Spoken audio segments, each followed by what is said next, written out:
Gustavo González es secretario general de FUCBAM, fue electo hace poco, aunque no por primera vez, y es el invitado de hoy, el entrevistado de hoy en Informe Capital. Gustavo, bienvenido. Buenas noches, un gusto estar con ustedes. Estamos cerca de una jornada de movilizaciones de FUCBAM prevista para mañana. Vamos a conocer más al respecto antes de dialogar a fondo.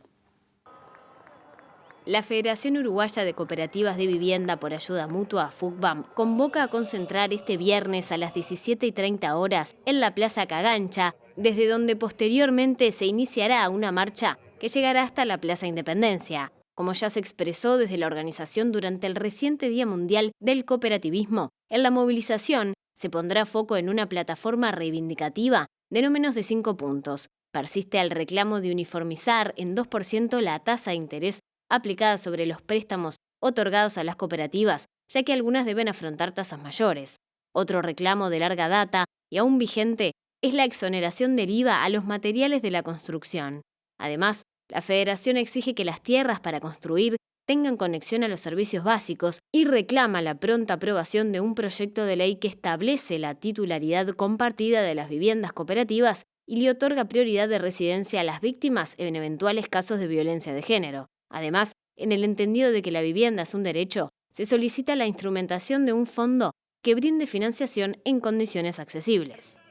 FUCBAM encara la jornada de movilización mientras procesa un reciente cambio de autoridades que llevó a Gustavo González a ser electo secretario general. De los acentos de su gestión también hablaremos a continuación. Gustavo González es sucesor de Alicia Maneiro, que hace un tiempo estuvo en esa misma silla. El relevo nos reencuentra con FUCBAM ahora en una entrevista que se da en otro contexto. Antes de meternos en el contexto, nos decía fuera de cámara, yo lo adelantaba recién, que no es su primer periodo como secretario general, digo bien. No, yo empecé muy joven a pesar de tener juventud acumulada. Ajá. Apenas con 23 años, en el periodo muy duro de la dictadura, asumí como primera vez secretario general.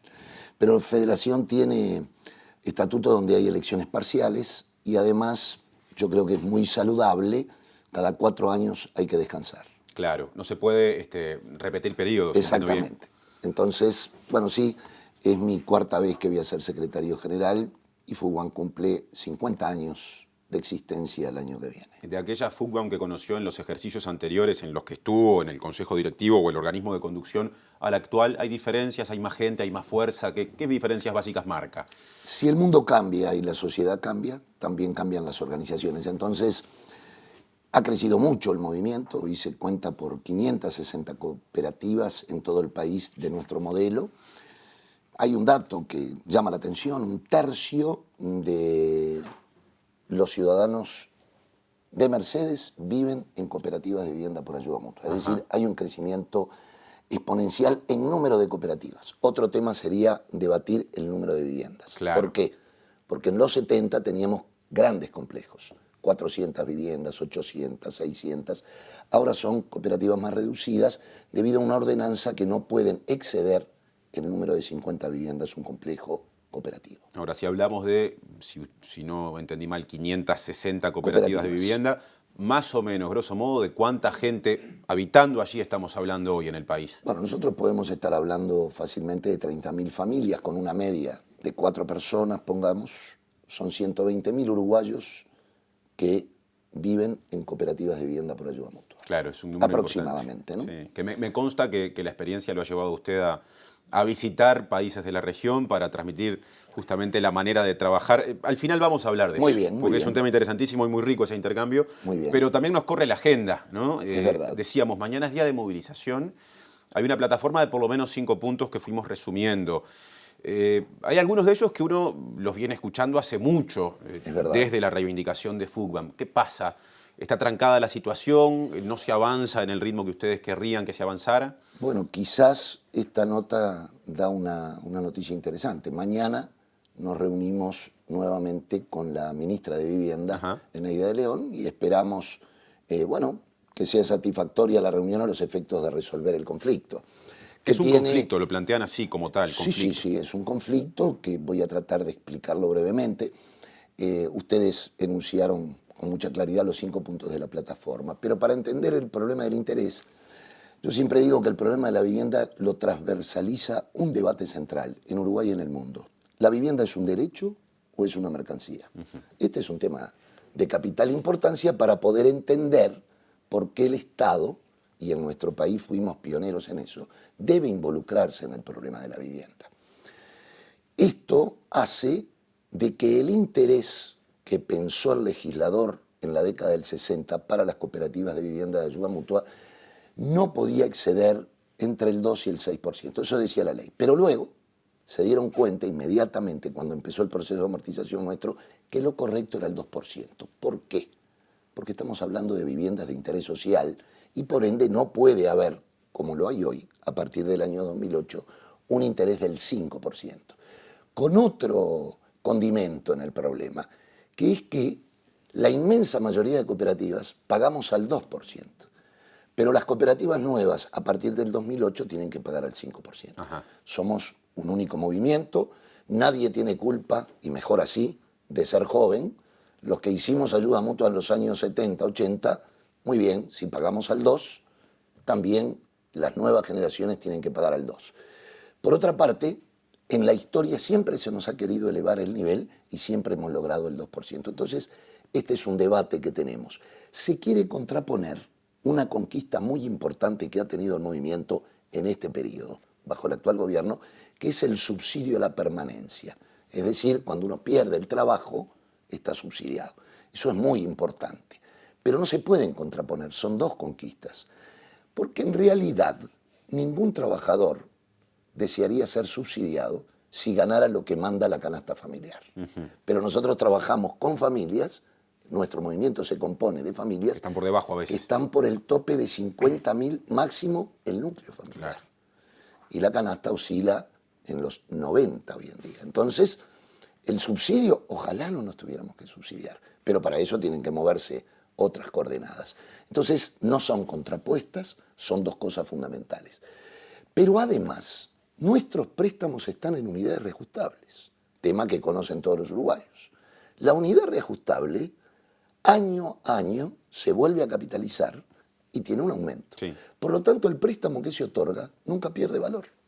¿Está claro? A mí no me prestaron 100.000 pesos, a mí me prestaron tantas unidades reajustables. Ese es el valor. Y además de eso, se le sumaba un 2% por costos administrativos lógicos y normales del Estado. Que ustedes no discuten, el 2% es indiscutible. No lo discutimos, para nada. Justamente lo que queremos es que se llegue a la cifra del 2%. Más o menos del conjunto de las personas que, digamos, que viven en cooperativas, ¿cuántas, capaz que en porcentaje, están pagando más del 2%? Para tener más claramente identificado el problema, nosotros ¿cuánta gente involucra? Consideramos que debe haber un 45% de familias que están pagando más del 2%. Una parte importante, entonces. Con una cuota del 5% anual, que tengamos en cuenta, devolvemos el préstamo en 25 años. Y del 5 al 2, que parece muy poco, en intereses es mucho al cabo de los 25 años, ¿cierto? Los argumentos a veces es, no tengo Fondo Nacional de Vivienda, digamos, de parte del Ministerio, para poder resolver otros problemas de vivienda. Eso es un chantaje. Porque acá lo que tienen que acordarse los uruguayos, que en el año 2000 desaparecieron 200 millones de dólares del Fondo Nacional de Vivienda. En ese periodo yo era secretario general y tuve un debate con el ya fallecido ministro Alejandro Achugarri, el cual, con total honestidad, me dijo, sí, es cierto, eso se lo llevó el agujero negro. Esto es terrible. Pasó en el Uruguay y hasta el día de hoy no se reconstruyó. Casi 20 años después. 20 años después no se reconstruyó. Pero además ahora estamos en las partidas presupuestarias. Es decir, la vivienda no cuenta con un fondo específico. Se le llama Fondo Nacional de Vivienda, pero tiene que ir a la partida presupuestaria. Y compite, obviamente, y es normal, con la salud, con la educación, etc. Elemento que quiero aclarar, y me enojan mucho la mayoría de los partidos políticos cuando debaten este tema. Siempre se habla de salud, siempre se habla de educación, y es correcto, pero se separa el tema de vivienda.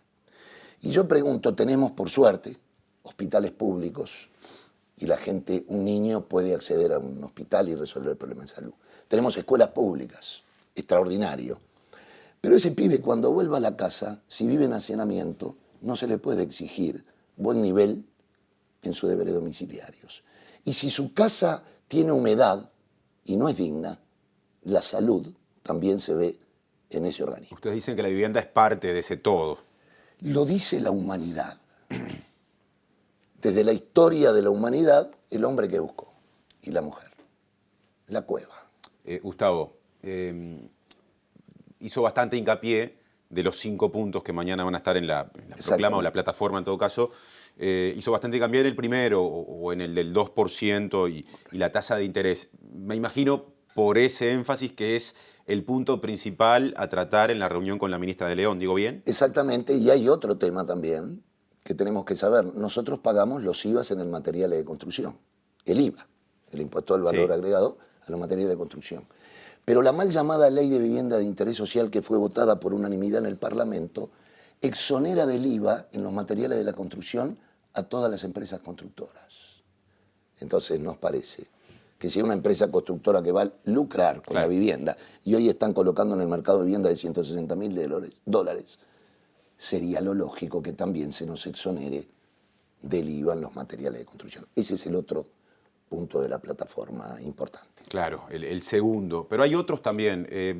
Es muy interesante lo que está pasando en el Parlamento o el proceso que ustedes siguen con atención, que si no me equivoco en este momento tiene un proyecto de ley en el Parlamento que cruza la cuestión de la vivienda con la violencia de género.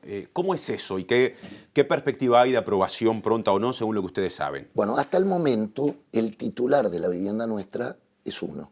En el núcleo familiar es uno. En general, una sociedad machista, como es la nuestra, el hombre mayoritariamente puede ser el titular. Esta ley nosotros la propusimos, en particular el área de género de FUBAM, cuando se pueden suscitar situaciones de violencia de género, que después la vivienda, en la ley nacional decía que queda para el que queda con la guarda de los niños, pero se dan situaciones bastante lamentables y a veces la mujer tiene que irse fuera de la vivienda, ¿no es cierto? Que es la mayoría de las veces la víctima. Exactamente. Entonces, ¿qué pretendemos con esto? Que sean cotitularidad. Hombre y mujer tengan el derecho a la cotitularidad a los efectos de amparar justamente en el caso que se den la víctima. ¿Y cómo viene el tratamiento parlamentario? Porque el proyecto ya está ingresado. Por lo que nosotros vemos va muy bien, hay grandes posibilidades. El Senado ya lo aprobó, ahora pasa a diputados, lo está estudiando el área de género junto a la dirección de FUBAM a los efectos de que si hay que hacer alguna enmienda se puede en este periodo, antes de que lo trate diputado, a los efectos de mejorar la ley. Pero yo creo que sería un avance sustantivo y otro aporte de FUBAM a la sociedad en su conjunto. Antes de seguir con la plataforma, quiero hacer un paréntesis a propósito de este tema. FUBAM es una organización muy antigua del movimiento social, es de las primeras, digamos, es anterior a la CNT, si no me equivoco, ¿no? O más o menos de la misma época. Más o menos de la misma época. Nosotros nacimos en el 70. Sí, anterior al PIT-CNT, si nos queremos quedar con el nombre actual. Eso sí, claro. Y claro, las causas, el movimiento social va cambiando, va tomando banderas nuevas, van surgiendo nuevas sensibilidades y la cuestión de género en los últimos años se ha instalado muy fuertemente, el feminismo en particular ha tenido un cruce muy interesante con el movimiento social. Más allá de ese tema y ejemplo concreto vinculado a cómo atienden el problema, ¿hay otras acciones que como FUBAM desarrolla para incorporar esa perspectiva para alguna gente muy nueva o muy reciente? Bueno, el área de género está reivindicando un tema que se va a llevar a la Asamblea Nacional, que es el tema de la economía del cuidado. Si bien para mí todos los trabajadores son explotados, aún los que ganan buen salario, ¿no es cierto? Pero es una concepción personal. Pero la mujer es doblemente, ¿cierto? El tema de que ella, en la mayoría de los casos, tiene que asumir todo el tema de cuidado. Eso no se paga, ¿cierto? Y eso sostiene la sociedad. Entonces, estamos viendo de tratar de abrir un debate a fondo sobre la economía del cuidado, donde hay mucha teoría al respecto, pero bueno, podemos hacer algunas experiencias piloto en nuestras cooperativas, pero lo debe asumir el conjunto de la sociedad. Que el cuidado de los niños, que lavar toda la casa y además ir a trabajar, ¿no es cierto? Entonces, en ese marco ese es uno de los temas que trabajan. Lo otro es darle mayor participación en los órganos de dirección. Hay una fuerte presencia de mujeres en todas las cooperativas de vivienda por ayuda mutua. Pero llegar a los cargos de dirección les cuesta más. Justamente también acá se está permeado este problema de la mayor ocupación de la mujer. Entonces, se está discutiendo y yo creo que Uruguay en particular, yo me animo a decir que en los últimos 10 años ha avanzado mucho en este tema, falta mucho por recorrer, pero bueno, FUCBAM quiere colaborar con nuestros barrios, pero además que esa experiencia pueda servir y permear al conjunto de la sociedad. Ahora, uno habla de FUCBAM, pero en realidad yo me imagino que cada cooperativa es un mundo. Exactamente. Sí mismo. Y que debe haber, pienso, ¿no?, pensando en voz alta, realidades muy distintas en comparaciones sencillas, casi antojadizas entre unas y otras. Sin duda, no es lo mismo, por ejemplo, vivir en una cooperativa de vivienda como el José Pedro Varela, que tiene 800 viviendas zona 3, a una cooperativa pequeña de 20 viviendas. El grado de convivencia es distinto, de empoderamiento también, de desarrollo social también. Y lo que tú decís, si es con respecto al tema género, también se dan situaciones particulares. Nosotros siempre tendemos a que se atiendan, pero tú sabes que este problema yo creo que tenemos que atenderlo como organización toda y que la Asamblea Nacional pueda aprobar una serie de medidas a los efectos de cumplir con la equidad de género. Para volver a la plataforma, hay un tema que no mencionamos que está vinculado al reclamo que ustedes hacen de contar en los terrenos en los que se edifica con los servicios básicos. ¿Qué pasa con eso? ¿No siempre está asegurado de antemano? No, el tema es que nosotros contamos básicamente con la cartera de tierras de las intendencias para ello. Y también hay una cartera de tierra del ministerio. Pero lo que nosotros planteamos es que la tierra que se nos otorgue tiene que tener todos los servicios, porque si no, el costo no solamente para nosotros, sino para el conjunto de la sociedad es mayor. Esto de que la ciudad se siga expandiendo, ¿cierto?, no es saludable para nadie, por varios motivos. Pero en el caso de la tierra nosotros exigimos que sea con servicios. En general se ha cumplido, pero hay excepciones. Y el otro tema es que se agrande el fondo de tierras. Porque en el tema del suelo urbano hay un problema conceptual, que es el siguiente. En este país, y la Constitución así lo dice, se puede hablar y tocar todo menos la propiedad privada, ¿no es cierto? Nadie habla, y es como un derecho concebido, el derecho a la propiedad privada y hay que cuidarla. Pero nadie habla del derecho a la necesidad. Y tampoco nadie discute que somos terrícolas antes de ser uruguayos. O en todo caso a satisfacer la necesidad. Exactamente. Porque si no se puede interpretar mal. Sí, satisfacer la necesidad. Exacto. Entonces, en ese sentido, nosotros creemos que es muy importante el aporte de contar con un fondo de tierras estatal para que pueda construir no solamente las cooperativas de vivienda, sino todos aquellos que no tienen las posibilidades y el acceso a poder comprar la tierra directamente. Entonces, en nuestros préstamos está incluida y se le devuelve al Estado. Aproximadamente es un 15% el valor del préstamo total lo que se devuelve por la tierra. Lo que queremos es seguir profundizando y que cada vez sea mayor. Al comienzo del diálogo prometimos meternos en recientes experiencias, pero sostenidas en el tiempo, de viajes por el mundo, por distintas zonas, para trasladar la experiencia del cooperativismo uruguayo a países que de repente tienen mucha menos acumulación en ese sentido. Y tengo entendido que hace poco anduvo de viaje. ¿Qué nos puede contar de esa experiencia, de ese intercambio? Bueno, anduve 14 años de viaje. Bueno, hace poco y mucho más para atrás. Y yo y varios compañeros, ¿no? Pero yo me interné prácticamente en Centroamérica. Sí, la expansión del modelo nuestro hoy está en El Salvador, Guatemala, Honduras, Nicaragua, Paraguay, Bolivia, Sri Lanka, Filipinas, Malawi y Zambia. Ahí nos fuimos un poco más lejos. El último año estuve ahí. Bueno, yo creo que es para enorgullecernos como uruguayos, no como cooperativistas, que se haya tomado un modelo nacido en la década del 60, que es una fusión de técnicos comprometidos con el movimiento popular de la década del 60, con los trabajadores, que han gestado este modelo, en algunos años ninguneado. Dicen que nadie es profeta en su tierra. Bueno, esperemos que sí. ¿Eso terminó el ninguneo, por lo que usted dice? En algunos años. Nosotros fuimos perseguidos durante la dictadura, durante el modelo neoliberal, sí, sin duda. ¿Cambió? Cambió, claro que cambió, pero queremos también que se cambie en la práctica con estos puntos concretos, digamos, para el mayor desarrollo. Y en los países, bueno, se aceptó este modelo, hoy tenemos federaciones en todos estos países, obviamente que un modelo no se puede trasladar mecánicamente. Un ejemplo, nosotros no sé si por el tango o por qué, pero viste que nosotros somos de pintar todos del mismo color, Sí. digamos, en nuestras cooperativas. En Nicaragua eso es imposible. Multicolor. Multicolor, mucho menos en la parte caribeña de Honduras. Claro. En fin, bueno, pero eso me parece extraordinario. Son viviendas con material más liviano, obviamente, imagínate vivir en El Salvador con 38 grados, Claro. 36 grados, pero los ejes del modelo, la ayuda mutua, la autogestión y la propiedad colectiva son los mismos. Entonces, y bueno, sería muchísimo para hablar de África, que es un continente apasionante, donde en la escuela nos siguen enseñando que el león es el rey de la selva y allá descubrí que es el elefante. ¿Ah, sí? Sí. Le cambió lo aprendido. Exactamente, ¿no? Y entonces creo que es la África ardiente, es la desconocida, es la más pobre. Y te cuento algo, cada asamblea que hacía en una aldea, la gente comenzaba cantando.